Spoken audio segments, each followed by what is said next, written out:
So a few basic concepts before I show you Pygame. And we're going to be using this little game here as sort of our test game or our example because it's got some of the things that we'll be using in the class. Now you can see the background of the window is blue. It's very simple. And on the screen we have sprites. Okay, so we've got a little airplane here that we can control with our arrow keys. And the whole idea of this game is to not get hit by all of these little missiles that are flying from off screen. So we're going to be looking at what it means to be a sprite. Let me show you that game live. I think this is it right here.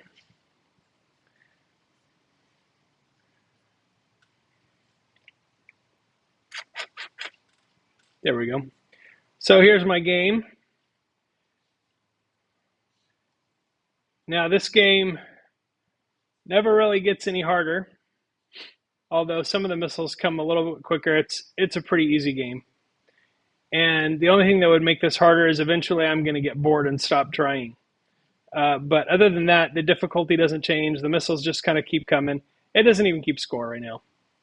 So that's it. And when the missile hits the plane, the game ends.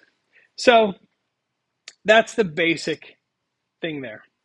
Each one of the sprites on the screen, the missiles and the airplane, have two components to them.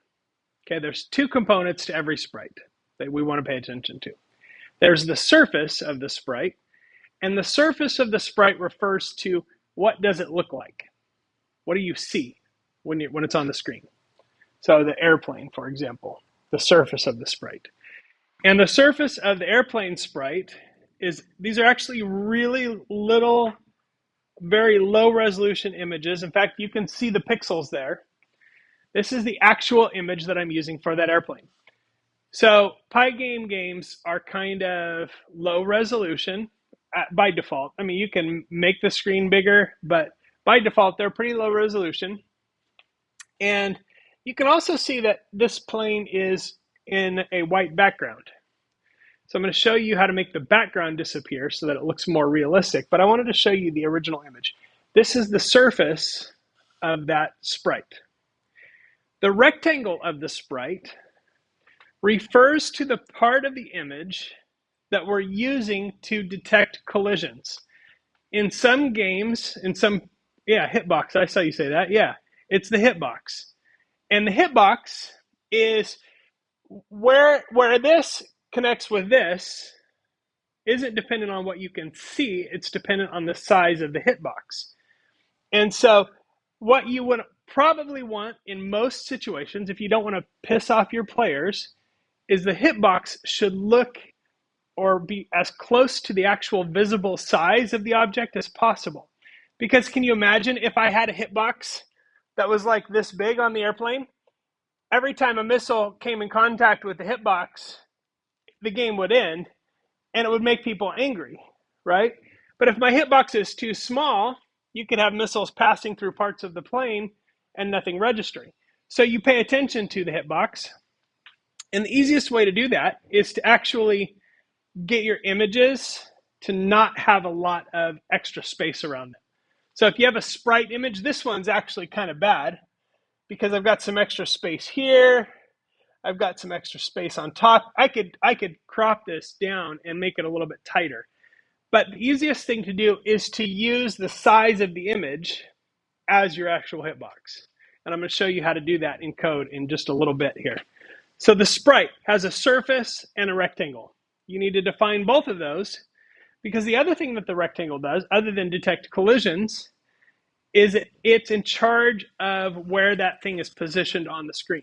So when I move a sprite, I'm not moving the surface. The surface is just how we paint it. What I'm moving when I move the sprite is I'm telling the rectangle where to be. And the surface travels with it. There's also another concept with the screen updates. And this is another interesting way to look at it, right? You ever make these with the pad of paper when you're a kid? My mom used to own her own business, and she used to buy Post-it notes in bulk. and she would get super angry with me when she would come in and I had drawn cartoons on all of the pages of her post-it notes. But it's okay. She got over it.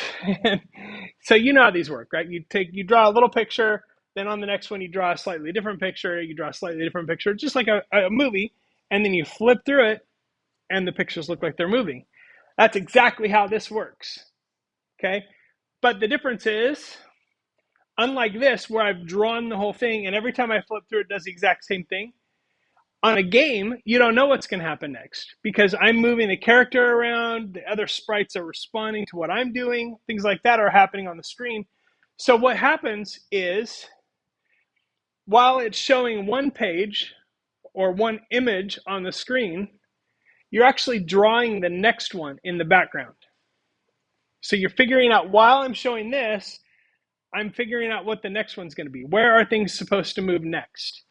And then it flips. So Blit is actually when you put something on the screen that's off stage. So it's like hiding off stage here. I'm actually putting that screen together. I'm putting the sprites on the screen. I'm putting the background on the screen. You can see the surface and the location. Surface and rectangle right there. So you're moving those things around. And then when you're ready to show the screen, you actually use flip to reveal the next screen drawing. And then you go back to building the next one.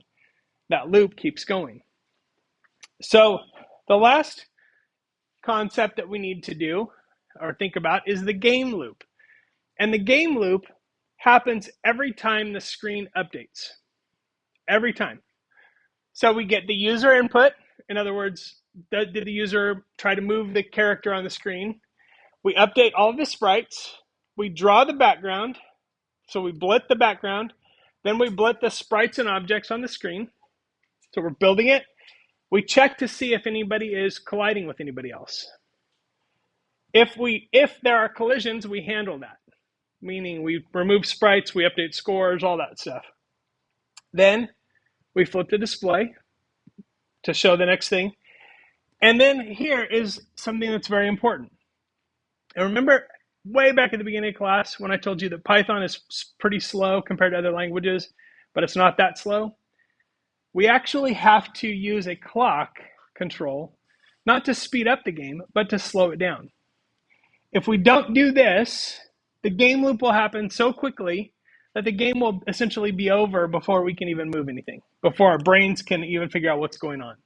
So we have to actually use a clock control to put a very, very tiny pause right here at this point in the loop.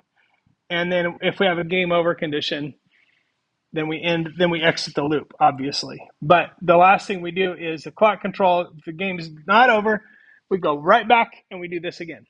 Now, how many frames per second are we talking about? How many loops per second are we talking about? In Pygame, it's usually right around 30, although you can adjust that very easily. Now, if you're playing like on an esports team and you're playing a competitive online game, the refresh rate you're probably used to as your basic standard is 120 times per second. That game loop is happening.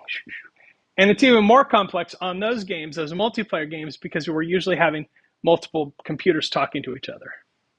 So there's a lot going on, right? Because if I'm on one computer and I'm playing against 50 other people on 50 other computers, all of those things, every game loop, everybody's location has to be updated for everybody else. It's pretty cool that a computer can actually do all of that stuff, if you ask me. But I know you didn't, so there you go, unsolicited advice. So anyway, that's the game loop, and we'll be actually seeing that in code here very shortly.